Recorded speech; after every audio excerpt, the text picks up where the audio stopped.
Kedarnath ropeway বানাবে এবারে আদানি গোষ্ঠী। এই প্রকল্পের দায়িত্ব পেয়েছে আদানি গোষ্ঠী। 12.9 কিলোমিটারের জন্য বরাদ্দ 4081 কোটি টাকা। 6 বছরের কাজ শেষ করার প্রতিশ্রুতি গৌতম আদানির।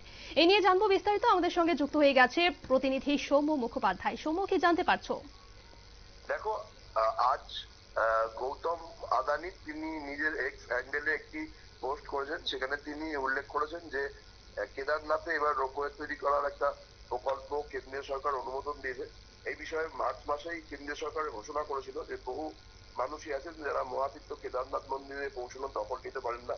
কারণ সোনপ্রয়াগ থেকে যে কেদারনাথ মন্দির ওপর পাহাড়ি পথ রয়েছে, 12.9 কিলোমিটার পথ রয়েছে, সেই পথ প্রচুর মানুষই শারীরিক সক্ষমতার জন্য হেঁটে যেতে পারেন না। ফলে সেখানে একটি রোপওয়ে প্রকল্পের বিষয়ে আলোচনা চলছে।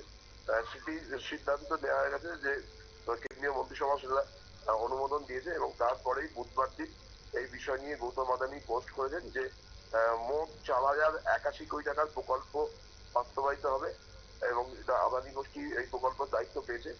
আগামী 6 বছরের মধ্যে কেদারনাথ রোপওয়ে প্রকল্পের কাজ সম্পূর্ণ হয়ে যাবে এবং তার আগেই চেষ্টা করা হচ্ছে যে পরীক্ষামূলকভাবে চালু করা, কিন্তু 6 বছরের মধ্যে কাজ সম্পূর্ণভাবে চালু হয়ে যাবে।